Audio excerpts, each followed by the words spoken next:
Iya, oke guys, Wigi gue ya, ada data gak bisa bohong ya. Oke, hari ini nih apa ya, Sabtu ya, tanggal 30 November 2024 ya. Oke, wait, 30 November 2024 dan IHSG kemarin Jumat dalam posisi ya stuck begini ya. Ya hari ini gue pengen kita ngobrol santai aja ya John ya. Kemarin gue udah bahas soal saham juga. Oh ya, game sudah bagi dividen ya. Jadi ada pengumuman game bagi dividen dan juga KKGI bagi dividen bonus ya. Sebenarnya gue pengen bahas nanti ya. Dua itu, tapi selamat ya buat lo yang dapat. Iya, gue tertarik pengen bahas ini ya, John ya, PPH final UMKM yang ini masih jadi polemik ya. Apakah akan diperpanjang yang 0,5% ini di 2025 diperpanjang atau enggak? Ya, kalau enggak, ya, siap-siap kalau enggak ya, meskipun ada berita-berita terbaru konon katanya bakal fix kayaknya mau diperpanjang gitu ya. Ya, kayaknya mau diperpanjang ya. Tapi lu siapin diri juga ya John ya. Ini akan ngaruh juga ke investor saham John. Jadi jangan pikir ngaruh karena daya beli akan melemah. Pasti melemah. Ya, kenapa melemah? Nah, gua akan ngasih lu hitung-hitungannya. Kenapa ini bakal bikin melemah ya. Ya, kasih hitung-hitungannya. Nah, ini mau kita belajar bareng ya di sini. Kalau nggak diperpanjang ya, lu siap-siap aja gitu ya. Ya, ya gue cukup salut sih ya Jonya. Jadi di tengah suku bunga The Fed yang tinggi, ya cukup salut yang berpemangku kebijakannya masih berpikir bagaimana gue memungut lebih. That's amazing gitu ya. Ah, oke, gue akan kasih tahu hitung-hitungannya ya.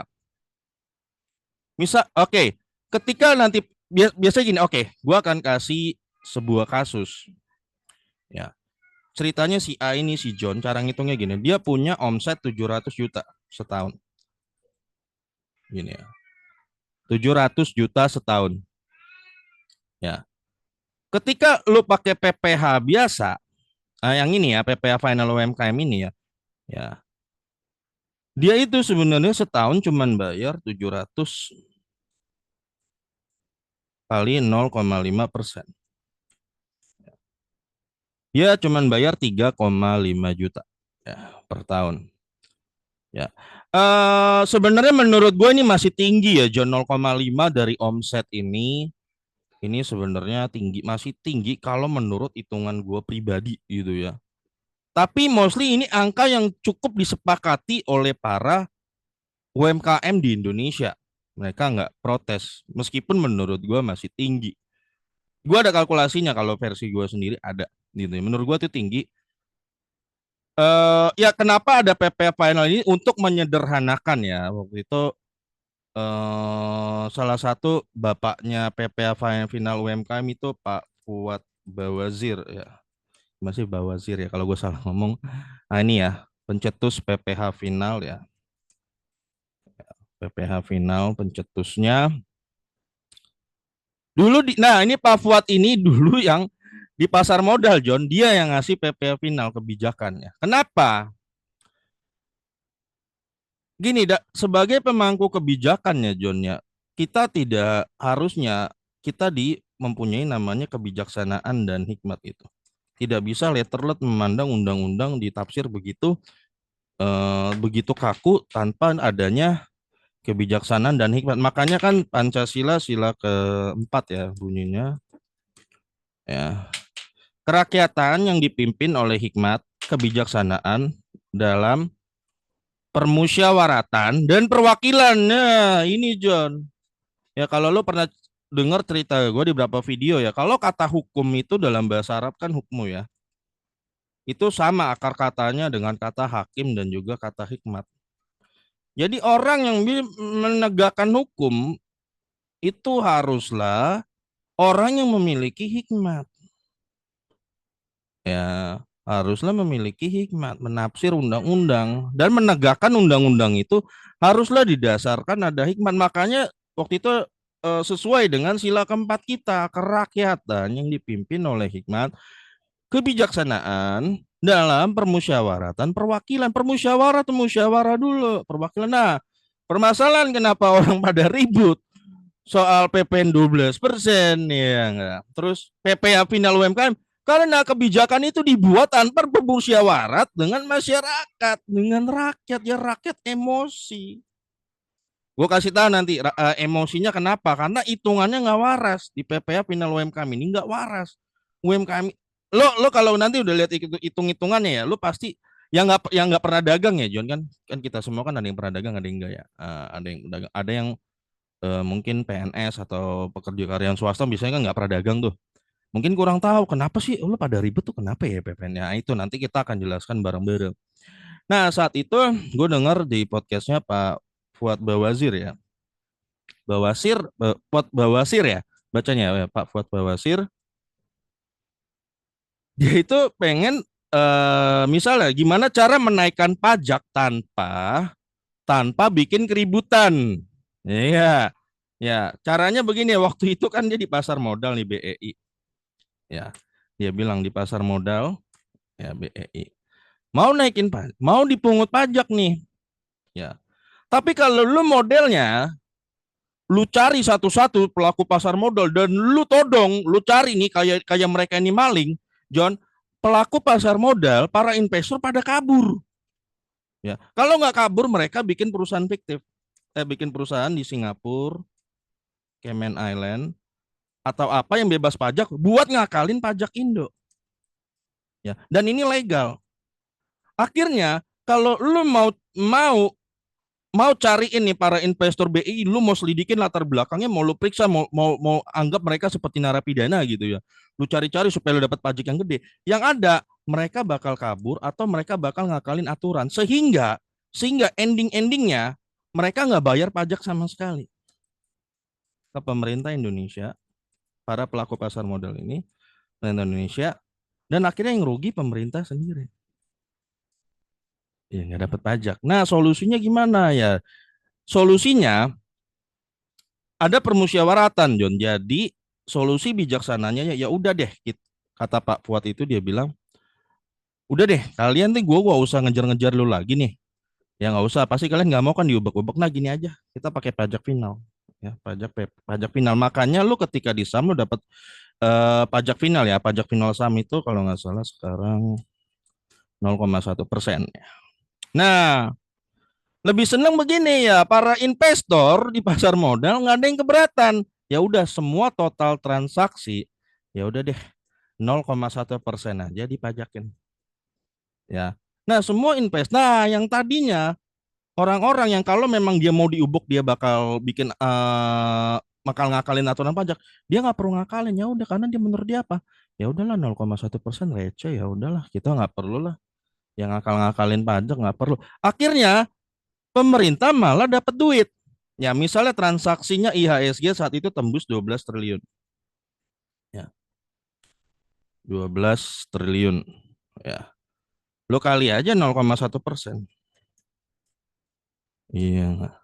Per hari pemerintah dapat 12 miliar ya. Betul ya? Betul nggak?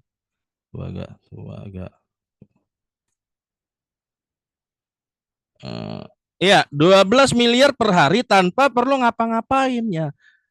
Petugas pajaknya enak, nggak perlu datang ke lokasi investigasi atu-atu ya enak. Nah, wajib pajaknya juga enak, bayarnya enak, dan pemerintah enak, tinggal kipas-kipas.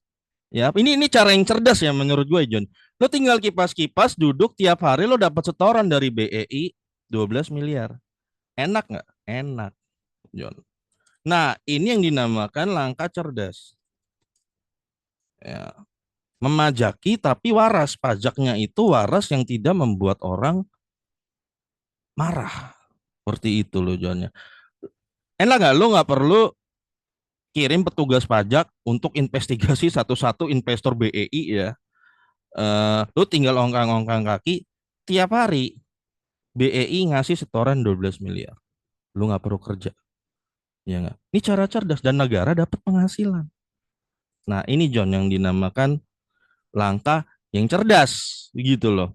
Nah, sebaliknya ya, kalau dipaksa saat itu ya menurut Pak Fuad, kalau kalau kita paksa ya kita kejar itu ya, para pelaku pasar modal, kita mau kuntitin ya istilahnya, mau diselidikin semuanya satu pelan-pelan ya. Yang ada John, pasar modal kabur. BI orangnya pada kabur ya. Yang ada nanti pemerintah nggak dapat pajak sama sekali, John. Nah, itulah kalau menurut gue yang lagi terjadi sekarang, John. Ya itu makanya kalau menurut konsepnya Pak Fuad Bawasir ya, lebih baik Pak Fuad Bawasir ya. Oke, gue salah. Pak Fuad Bawasir lebih baik PP semua pajak difinalkan aja. Ya, masyarakat enak, petugas pajaknya juga enak, negara juga enak, semua win-win solution.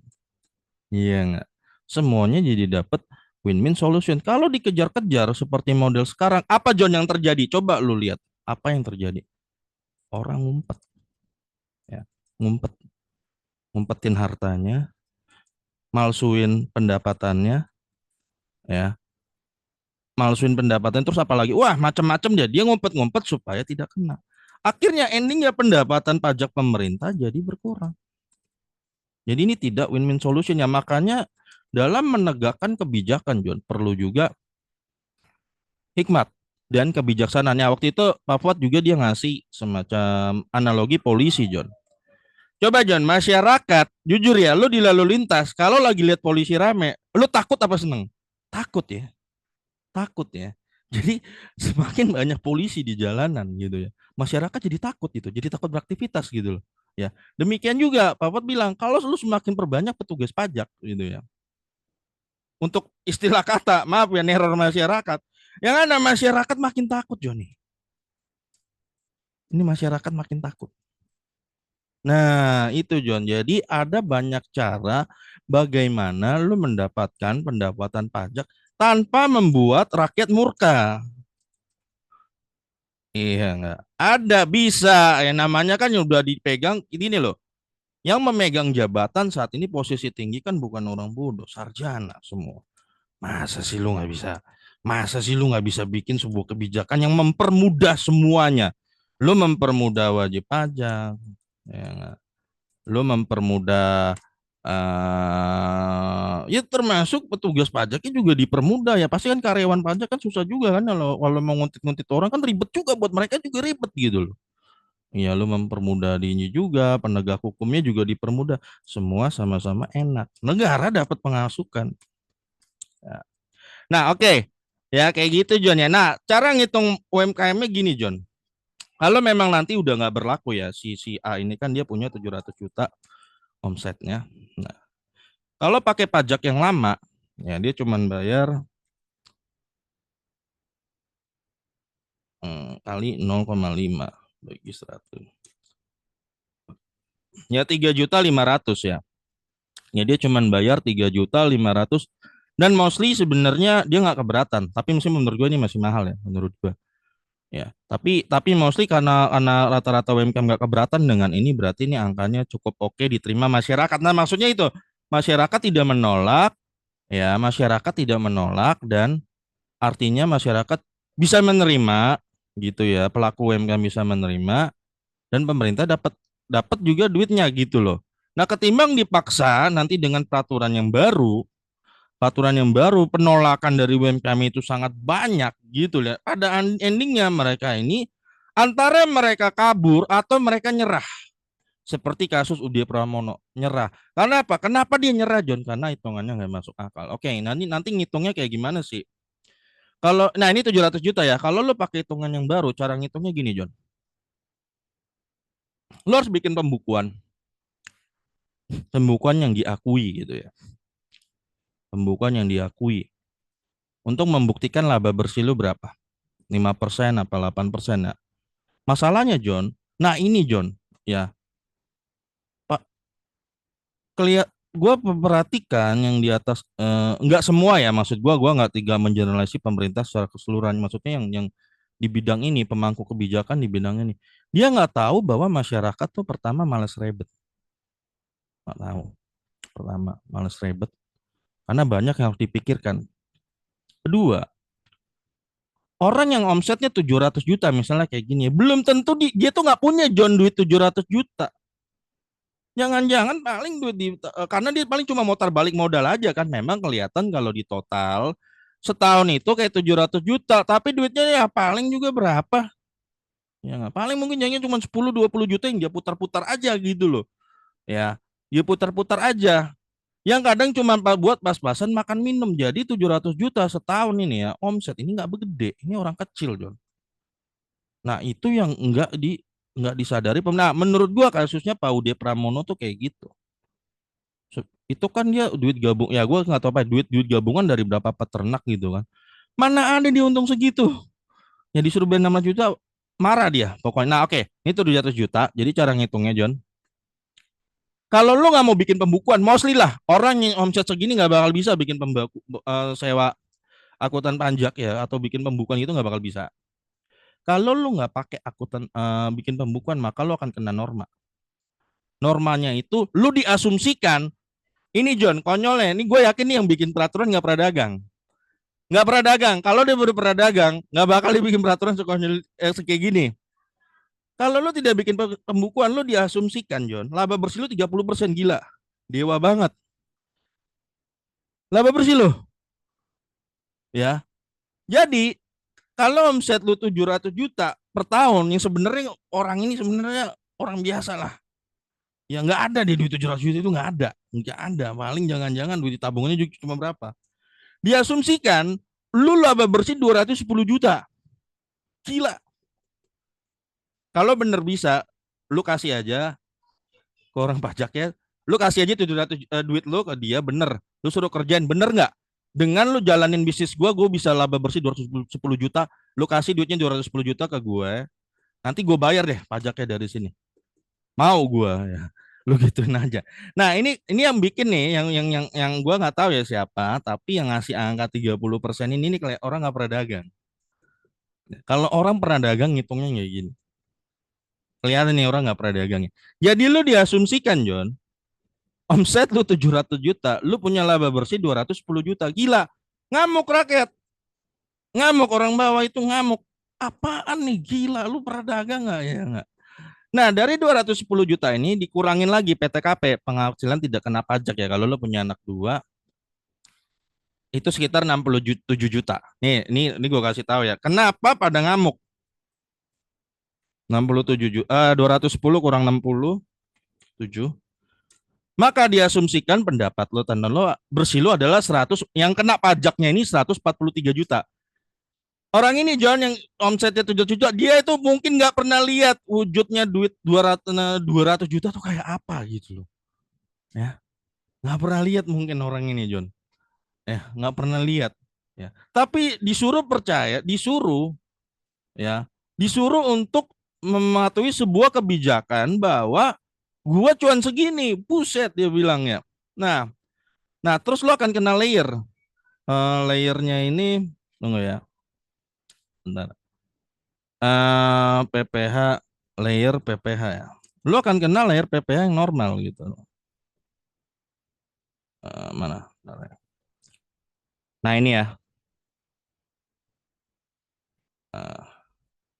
Gue malah nge-save lagi. Bentar lo. Sabar John. Bentar. Open it. Cek. Ini dia ya. Kalau 60 juta sampai 250 dia kena 15%. Ya. Jadi si orang ini ya ini yang bikin emosi, dia kena pajak 15% dari sini, ini layer-layernya nih. Ya. Ini kecil ya. Lihat di mana yang gede ya. Ya lo pokoknya bisa Google sendiri ya, ada yang 5%, 15 ya. Ya, ini layer-layernya lah, lo bisa lihat. Nah, bisa lo perbesar nih layer-layernya. Nah, karena dia 143 juta, maka dia kena yang 15%. Ya, maka cara ngitungnya, dia harus bayar ke pemerintah 143 dikali 15%. 21 juta, John. Orang ini. Orang ini emosi. Ya, kalau hitung-hitungan gue, John ya. Gue ngitung Laba bersih ya rata-rata UMKM itu paling bentar 2% Don dari omset. Itu kalau rame. Karena apa? Laba bersih itu harus dipotong sama biaya makan lu, listrik lu, ya termasuk anak istri lu harus dipotong. Harus lu potong semuanya baru kelihatan menurut gua ya orang ini ya yang omsetnya 700 juta paling banter laba bersihnya setahun itu paling ini. Ini laba bersih ya. Paling banter dia punya 14 juta. Hitungan gua 2% John. Berdasarkan pengalaman gua gitu. Ya. Dia paling banter John ngejalanin dagangan dia dengan omset 700 juta paling bantar John. Laba bersihnya dia itu 14 juta. Sekarang gimana orang ini nggak emosi? Gua aja 14 juta itu berarti dia cuma bisa nabung 1 juta 1 bulan. Lu bisa bayangin ya orang yang cuma bisa nabung 1 juta sebulan, lu udah bisa lihat lah kira-kira orang ini semana lah level ekonominya lah. Ya, paling banter dia cuma bisa nabung 14 juta sebulan. Tiba-tiba lu disuruh bayar pajak 21 juta. Emosi nggak lu? Menurut lu orang ini emosi nggak? Emosi, John. Orang ini emosi. Marah. Kenapa marah? Karena diasumsikan pajak laba bersih 30% itu pasti dibikin oleh orang yang nggak pernah dagang. Udah pasti. Iya nggak? Kalau menurut gua angka laba bersih itu paling banter omset orang tuh 2%. Mempertimbangkan resiko bisnis itu kalau rame ya. Ya. Makanya makanya ya itulah John, yang kenapa kalau ya lu bisa bayangin ya, dia aja paling cuman banter nabung 14 juta setahun. Dan lu harus bayar pajak 21 juta. Hitung-hitungannya gimana gitu? Hitung-hitungannya gimana? Nah, inilah yang bikin orang marah sama kebijakan ini. Di mana hikmat dan kebijaksanaan itu, permusyawaratan, permufakatannya mana? Ya, makanya ada istilah taxation without representation. No taxation without representation. Nggak ada pajak tanpa perwakilan. Nah, ini dulu kejadiannya gini John ya, kenapa muncul istilah ini? Jadi dulu dulu kan British itu ya, Inggris dia kan bangun koloni di Amerika, ada kan koloninya. Nah, koloni di Amerika ini harus bayar pajak ke British, ke kerajaan Inggris. Marah orang-orang Amerika itu marah. Dia bilang, gua nggak punya wakil di British, kenapa gua harus bayar pajak? Harus terima kebijakan pajaknya dari pemerintah Inggris gitu loh. Akhirnya rakyat Amerika ini memberontak dan akhirnya mereka memisahkan diri dari Inggris dan akhirnya mereka merdeka jadi negara Amerika yang kita tahu sekarang. Awalnya gara-gara ini dong, taxation without representation. Ya demikian juga hari ini kita di gini loh, PPH ini mau dicabut, mau diganti tanpa adanya perwakilan dari para gini, suara perwakilan dari masyarakat ya, terutama UMKM ini nggak ada. Dan kalaupun ada yang ngomong-ngomong tidak didengar juga gitu loh. Belum mufakat, belum mufakat, tapi sudah diimplementasikan gitu loh. Maksa diimplementasikan. Terus sila keempat gimana gitu loh. Nah ini gue bertanya nih, sila keempat. Kenapa? Ya itu tadi, hitung-hitungannya nggak masuk akal John. Gini ya, ini udah bikin ngamuk banyak orang itu karena hitung-hitungannya gue udah kasih lihat loh. Hitung-hitungannya tuh nggak masuk akal. Nah, seperti itu John ya. Makanya kalau ini memang betul diberlakukan di bulan Januari, orang ini kan, ini gue kasih contoh kasus nih. Orang ini omset cuma 700, cuman bisa nabung 14 juta setahun. Tapi total harus bayar 20 pajak 21 juta. Ya. Kalau nggak dia dikejar-kejar, ya 21 juta. Artinya dia nanti akan bayar pajak lebih gede. Yang tadinya kan dia cuman bayar pajak berapa tadi? Kalau pakai PPh UMKM itu 700 dikali 0,5 bagi 100. Ah, ya, peraturan yang awal kan lu cuma bayar pajak 3,5 juta dah ya kalau pakai PPh final ya. Nah, PPA final tuh enaknya gitu John. Sebenarnya banyak pajak tuh lebih bagus. Ya gue sepakat sih sama sebuah pemain lebih bagus semua difinalkan aja.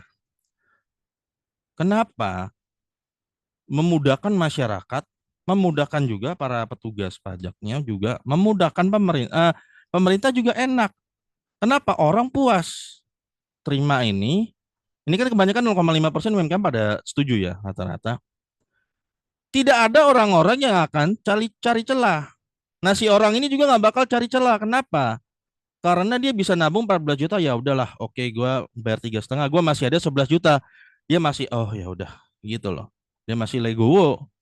Tapi kalau lu maaf ya John, coba John, apa ini kurang jolim gimana John kalau menurut lu John ya? Lu cuman bisa nabung 14. Ini juga kalau rame nih, dagangan dia kalau rame nih. Lu cuman bisa nabung 14. Tapi lu harus bayar pajak 21 juta. Ketarik gak duit dari rakyat? Ketarik. Ketarik sama pemerintah. Dengan emosi rakyat ini semua pada ketarik duitnya. Akhirnya karena orang-orang ini banyak yang ketarik. Kira-kira John, lu usaha dia kayak gini, next tahun depannya dia bakal lanjutin usahanya. Oke, mungkin belum lanjut. Dia mulai mencat karyawannya satu. Ya, karena dia nggak kuat sama banyak, nggak kuat. Tahun berikutnya kalau masih kayak gitu, orang ini akan nyerah berusaha. Ya, akan nyerah berusaha John. Ya. Akhirnya pemerintah apa dapatnya? Akhirnya jadi dapat pajak yang tadinya dia sebenarnya selalu rutin store 3 juta gitu ya. Karena dia udah nyerah, pemerintah kehilangan penghasilan lagi. Udah gitu daya beli makin melemah ya kan karena ada karyawan yang dipecat, ada usaha yang nggak jalan, dia juga udah nggak dapat duit lagi, daya beli makin melemah, terjadilah deflasi.